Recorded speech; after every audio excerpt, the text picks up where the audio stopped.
நல்லவங்க.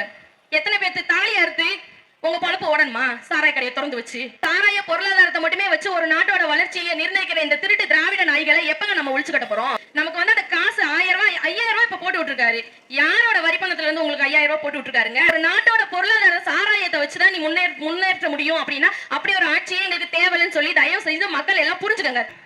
6ஆம் வகுப்பு 7ஆம் வகுப்பு படிக்கிற பிள்ளைங்க எல்லாம் பாத்தீங்கன்னா கலர் மாத்திரை அந்த புளிப்பு மிட்டாயின்னு சொல்லுவோம்ல, அந்த மாத்திரை இருக்கான். அந்த மாத்திரையை எடுத்து போட்டுக்கிட்டாங்கன்னா அங்கே பள்ளிக்கூடத்து வகுப்பறையில இருக்கிற மாதிரி தான் இருக்குமா. ஆனா அவனோட நினைவெல்லாம் அப்படியே சொர்க்கத்துல மிதக்கிற மாதிரி இருக்கும்.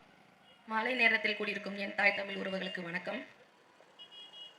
2026 சட்டமன்ற தேர்தலின் வேட்பாளராக என் அன்பு அண்ணனால் அறிவிக்கப்பட்ட எனது சகோதரி முத்தரசி பொறியாளர் அவர்களை அறிமுகப்படுத்த வேண்டிய கூட்டத்திற்கு வருகை புரிந்திருக்கும் அனைத்து உறவர்களையும் இப்பகுதி மக்கள்களையும் வணங்குகிறேன்.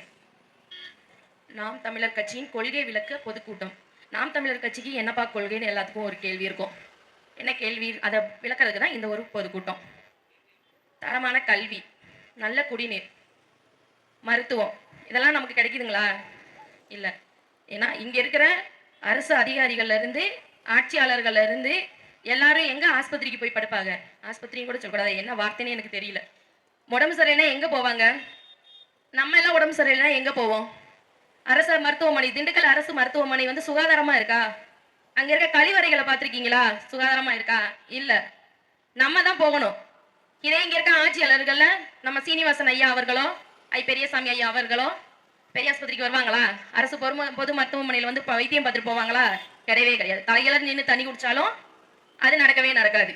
ஏன்னா அவங்க எல்லாம் ஒரு தீவே வாங்குற அளவுக்கு சம்பாரிச்சு வச்சிருக்கவங்க என்னதுக்கு அரசு பொது மருத்துவமனையில வந்து மருத்துவம் பார்க்கணும்? கல்வியை பார்த்தீங்கன்னா நம்ம பிள்ளைங்க தான் அரசு பள்ளிக்கூடங்கள்ல படிக்குங்க. இதே அவங்களோட பிள்ளைகள்லாம் பார்த்தீங்கன்னா எங்க படிக்கும்? மாசத்துக்கு 1 லட்சம் கட்டுற பள்ளிக்கூடத்துல தான் படிக்கும். ஏன் இந்த நிலைமைன்னு யோசிச்சிருக்கோமா யாராச்சும்? நமக்கு வந்து 1000 500 கொடுத்துட்டு போயிடுறாங்க. அதை வாங்கிட்டு நம்ம என்ன செய்யறோம்? ஓட்ட போட்டுடுறோம். ஆனா நம்ம காலத்துக்கும் கஷ்டப்பட்டுட்டு தான் கிடக்கும். ஆனா அதை யாராவது நம்ம சிந்திப்போமா? கிடையவே கிடையாது. எனக்கு இன்னைக்கு 1000 ரூபாய் வந்தா போதும் தான் நம்ம நினைக்கிறோம். என்னைக்கு நம்ம சிந்திக்க போறோம்? நாம் தமிழர் கட்சி பிள்ளைகள் வந்து படிப்படியா என்ன நீங்க நாம் தமிழர் கட்சியில வந்து நீங்க மக்களுக்கு செஞ்சுட்டீங்க அப்படின்னு சொல்லி கேள்வியெல்லாம் இருக்குங்க. எனக்கு முன்னாடி பேசின அண்ணே சொன்ன மாதிரி நிறைய போராட்டங்கள். பரந்தூர் விமான நிலையம் எதுக்கு நீ கட்டுற? ஒரு விமான நிலையம் கட்டுறவனுக்கு சொந்தமா பிளைட்டே கிடையாது. ஆனா விமான நிலையம் கட்டுறோம் அங்க இருக்கிற விவசாய மக்கள்கிட்ட பூரா அடிச்சு புடுங்கி எவனுக்கோ ஒருத்தனுக்கு நீ வந்து வசதி பண்ணி தரதுக்கு விமான நிலையம் கட்டணும்னு சொல்லிட்டு வந்து அவ்வளவு பாடுபட்டீங்க. ஆனா எங்க அண்ணன் செந்தமிழன் சீமான் இருந்ததுனால மட்டும்தான் அந்த விமான நிலையம் வேலை அப்படியே நிறுத்தப்பட்டது. பள்ளிக்கூடத்து பிள்ளைங்களை பாத்தீங்கன்னா ஒரு ஆசிரியர் சொல்றாங்க, 6ஆம் வகுப்பு 7ஆம் வகுப்பு படிக்கிற பிள்ளைங்க எல்லாம் பாத்தீங்கன்னா கலர் மாத்திரை அந்த புளிப்பு மிட்டாயின்னு சொல்லுவோம்ல, அந்த மாத்திரை இருக்கான். அந்த மாத்திரையை எடுத்து போட்டுக்கிட்டாங்கன்னா அங்கே பள்ளிக்கூடத்து வகுப்பறையில இருக்கிற மாதிரி தான் இருக்குமா. ஆனா அவனோட நினைவெல்லாம் அப்படியே சொர்க்கத்துல மிதக்கிற மாதிரி இருக்குமா. அவ்வளவு வேதனைப்படுறாங்க அந்த ஆசிரியர் சொல்லிட்டு. இப்படி எல்லாம் நடக்குதுமா? எப்படி இவ்வளவு 6ஆம் வகுப்பு 7ஆம் வகுப்பு படிக்கிற பிள்ளைக்கு நம்ம எவ்வளவு பணம் கொடுத்து விடுவோம் கை செலவுக்கு? அந்த பிள்ளைக்கு அந்த போதை பொருட்கள் கிடைக்குது அப்படின்னு சொன்னா அப்ப எவ்வளவு எளிதா நமக்கு கிடைக்குது, எவ்வளவு எளிதா வந்து விக்கிறாங்கன்னு மட்டும் பாருங்களேன். எப்படி கிடைக்கும்? முன்னாடி எல்லாம் பாத்தீங்கன்னா போதை வந்து ரொம்ப எப்படி சொல்றது, ரொம்ப அதிகமா வந்து புழக்கம் கிடையாது. இப்பெல்லாம் பாத்தீங்கன்னா அதிக புழக்கம் இருக்குது. தெருக்கு டாஸ்மாக திறந்து விட்டுறீங்க. இதெல்லாம் வந்து எப்பங்க கேட்க போறோம்? நம்ம சாராய பொருளாதாரத்தை மட்டுமே வச்சு ஒரு நாட்டோட வளர்ச்சியை நிர்ணயிக்கிற இந்த திருட்டு திராவிட நாய்களை எப்பங்க நம்ம ஒழிச்சு கட்ட போறோம்? சொல்லுங்க பாப்போம். ஏன் சாராய பொருளாதாரம் மட்டுமா இருக்கா? நிலமும் வளமும் சார்ந்த தொழில் அமைச்சு கொடுத்து அந்தந்த பகுதியில் இருக்கிற விவசாயிகளுக்கும் இளைஞர்களுக்கும் வேலை வாய்ப்பை உறுதிப்படுத்த முடியல உங்களால. சாராய பொருளாதாரத்தை மட்டும் வச்சு, ஏன்னா நீ தானே சாராய ஆலை வச்சிருக்க, அப்ப நீ அதை வச்சுதானே நீ முன்னேற முடியும். ஒரு நாட்டோட பொருளாதார சாராயத்தை வச்சுதான் நீ முன்னேற்ற முடியும் அப்படின்னா அப்படி ஒரு ஆட்சியே எங்களுக்கு தேவைன்னு சொல்லி தயவு செய்து மக்கள் எல்லாம் புரிஞ்சுக்கங்க. தூக்கி எறிங்க. இந்த திருட்டு திராவிடர்களை ஒழிச்சு கட்டுங்க. தமிழ் தேசிய பிள்ளைகள் நாங்க முன்னெடுக்கிற அரசியலையும் திராவிடர்கள் வந்து அரசியலையும் ரெண்டையும் வந்து கம்பேர் பண்ணி பாருங்க.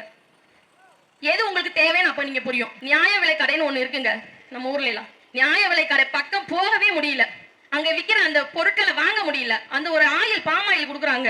அந்த ஆயில வந்து இங்க இருக்கிற அமைச்சர் சீனிவாசன் ஐயா அவர்களுக்கும் பெரியசாமி ஐயா அவர்கள் வீட்டுக்கும் வாங்கி பயன்படுத்த சொல்லி நம்ம கொடுக்கணுங்க. நீங்க ஓட்டு கேட்க வரப்ப கேளுங்க. அந்த அரிசி பருப்பு எண்ணெய் எல்லாத்தையுமே இங்க இருக்கிற அமைச்சர்களோ எல்லாரும் வாங்கி நீங்க சாப்பிடுவீங்களாங்கய்யா அப்படின்னு சொல்லி கேளுங்க. நமக்கு வந்து அந்த காசு 1000 ரூபாய் 5000 ரூபாய் இப்ப போட்டு விட்டுருக்காரு. யாரோட வரிப்பணத்துல இருந்து உங்களுக்கு 5000 ரூபாய் போட்டு விட்டுருக்காருங்க? நம்ம ஏதாவது கேள்வி கேட்டோமா? அடே ஒரே நாள்ல மோடி வந்து காசு செல்லாதுன்னு சொல்லி அறிவிச்ச மாதிரி ஒரே நாள் நைட்ல வந்து எல்லாத்துக்கும் பாத்தீங்கன்னா காசு ஏறிடுச்சு. இது எங்க இருந்து வந்துச்சு? எந்த நிதியில இருந்து எடுத்து எல்லாத்துக்கும் போட்டிருக்கீங்க? ஒரு வெள்ளையரிக்கை உங்களால கொடுக்க முடியுமா? இந்த நிதியில இருந்து தான் நான் எடுத்தேன்னு சொல்லி யாரோட அப்பா வீட்டு காசுல இருந்து எடுத்து கொடுத்துட்டு, அரசாங்க காசுல இருந்து எடுத்து கொடுத்துட்டு உங்களோட சுயநலத்துக்கு நீங்க பயன்படுத்திட்டு இருக்கீங்க மக்களை. இதெல்லாம் என்னைக்கு நம்ம புரிஞ்சுக்க போறோங்க? என்ன நம்ம தமிழ்நாட்டு மக்களுக்கு என்ன ஒரு நல்லது செஞ்சிருக்கீங்க நீங்க? உங்களோட குடும்பம் உங்களோட வாரிசுகள் தான் நல்லா இருக்காங்க. நான் உங்களுக்கு வாக்கு செலுத்தி ரொம்ப எவ்வளவு இருக்க நாளுக்கு நாள் எங்களோட வாழ்க்கை தரம் குறைஞ்சிட்டு தான் போயிட்டு இருக்கு. எனக்கு நாங்க நல்லா இருக்க முடியும் சொல்லுங்க? எங்களோட அரசியல் வந்து இங்க இருக்கிற எங்களோட பிள்ளைகளுக்கான அரசியல். ஆனா உங்களோட அரசியல் உங்களுக்கான உங்க பிள்ளைகளுக்கான அரசியல் நீங்க பண்றீங்க. இதெல்லாம் பாவங்க. எத்தனை பேர்த்து தாலி அறுத்து உங்க பொழப்பு ஓடணுமா? சாராய கடையை திறந்து வச்சு வயசானவர்ல இருந்து சின்ன பையன் வரைக்கும் போதையை போட்டுட்டு தெரியறானுங்க. அவ்வளவு வேதனையா கிடக்கு. ஒரு குடும்பத்திலேயே ஒவ்வொரு பெண்கள் படுகிற கஷ்டம், ஒவ்வொரு குடியாரனையும் வச்சுட்டு நைட்டு தூக்கம் இல்லாம பகல் தூக்கம் இல்லாம அவ்வளவு புலம்புறதெல்லாம் பாக்குறப்ப அவ்வளவு கஷ்டமா இருக்கு. பொழுதுக்கு பெண்கள்லாம் நம்ம வேலைக்கு போயிட்டு வந்துட்டு சாயந்தரம் ஆனா அந்த குடிகாரனை வச்சுட்டு எவ்வளவு கஷ்டப்படுறோம் நம்ம நினைக்கிறோம். ஆனா ஏன் நீங்க எல்லாம் கேட்க மாட்டேங்கிறீங்க? ஒயின் ஷாப்பை மூடுங்கன்னு சொல்லி யாருமே சொல்ல மாட்டீங்களேங்க. நாங்க தான் போராடுறோம். உங்களுக்கு சேர்த்து நாங்க போராடி கிடக்கோம். இங்க சாராய பொருளாதாரத்தை வச்சு ஒரு நாடு வளர்ச்சி அடையவே முடியாது. இதே இது என் கேரளாவை எடுத்துக்கோங்க, பக்கத்து நாடு தானே. கேரளால இத்தனை ஒயின் ஷாப் இருக்கா? தெருக்கு இங்க தனியார் முதலாளியும் பாரம் திறந்து வச்சுட்டாங்க, கவர்மெண்ட்டும் திறந்து வச்சுச்சு. நீயா நானா போட்டி போடுறீங்க? டே அதுல எதுக்குடா போட்டி போடுறீங்க? கல்வியில போட்டி கொடுங்க, குழந்தைகளுக்கு கல்வி கற்றுக் கொடுக்கறதுல போட்டி போடுங்கடா. தனியாரம் அரசாங்கம்னு சொல்லிட்டு தயவு செஞ்சு புரிஞ்சுக்கோங்க மக்களே. நம்ம பிள்ளைங்களோட எதிர்காலத்துக்கு நம்ம கண்டிப்பாக நாம் தமிழர் கட்சிக்கு வாக்கு செலுத்தணும். சரிங்களா? அதுக்கு எங்க அண்ணன் செந்தமிழர் சீமான் படித்த வேட்பாளர் முத்தரசி பொறியாளர் அவர்களே இந்த திண்டுக்கல் தொகுதிக்கு நமக்கு கொடுத்திருக்காங்க. அவங்களுக்கு விவசாய சின்னத்துல உங்க பொன்னான வாக்குகளை அளித்து 2026 தேர்தலில் வெற்றி பெற செய்யுமாறு கேட்டுக்கொள்கிறேன். நன்றி, வணக்கம். நாம் தமிழர். நமது சின்னம் விவசாயி. போட்டு பாருங்க ஓட்ட, அப்புறம் பாருங்க நாட்டை. கட்சி தொடங்கும் போது ஒண்ணுமே கிடையாது, ஒருத்தனும் காட்ட மாட்டான்.